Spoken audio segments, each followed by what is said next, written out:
নমস্কার বন্ধুরা, কেমন আছেন সবাই? মমস কিচেনের আরেকটি নতুন রেসিপিতে আপনাদের সকলকে স্বাগত জানাই।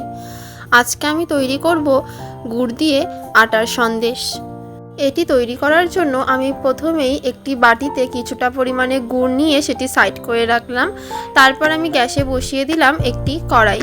এবারে তার মধ্যে দিয়ে দিচ্ছি কিছুটা পরিমাণে ঘি, আর তারপর দিয়ে দিচ্ছি এর মধ্যে 1.5 বাটি মতো আটা। এবারে আমি এটিকে একটু নাড়িয়ে চাড়িয়ে নিচ্ছি। এটিকে বেশ কিছুক্ষণ নাড়িয়ে চাড়িয়ে নেওয়ার পর এবার এটিকে আমি নামিয়ে সাইড করে রাখলাম।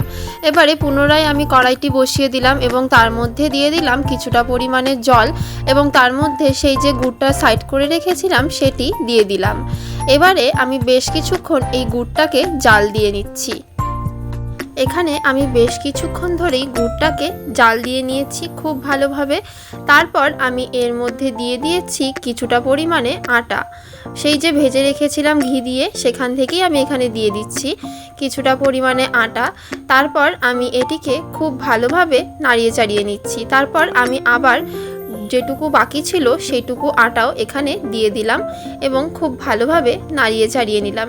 এখানে আমি একবারে পুরোটা আটা দেইনি, তাহলে হয়তো মেশানোতে একটু অসুবিধে হতে পারত, তাই আমি এখানে হাফ হাফ করে আটাটা দিয়ে দিয়েছি।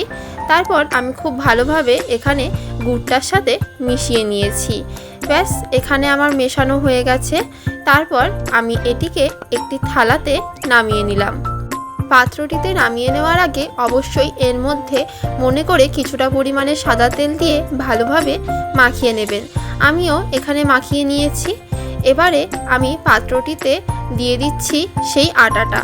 তারপর আমি এখানে হাত দিয়ে খুব ভালোভাবে চেপে চেপে দিচ্ছি এবং একটি বাটি নিয়ে নিলাম। আমি এখানে বাটির সাহায্যে আমি এটিকে খুব ভালোভাবে চেপে চেপে দিচ্ছি। বাটির সাহায্যে সমস্তটা খুব ভালোভাবে সমান করে নেওয়ার পর এবারে আমি একটি ছুরি নিয়ে নিলাম এবং ছুরির সাহায্যে আমি এখানে এটিকে সন্দেশের আকারে কেটে নিচ্ছি।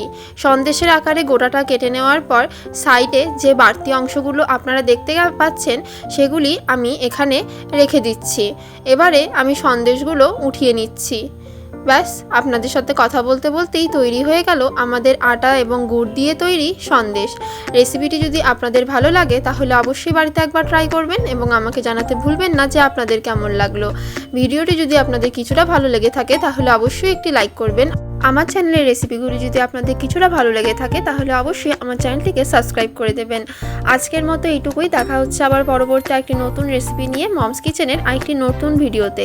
সবাই সুস্থ থাকবেন, ভালো থাকবেন। দেখা হচ্ছে আবার কালকে। টাটা।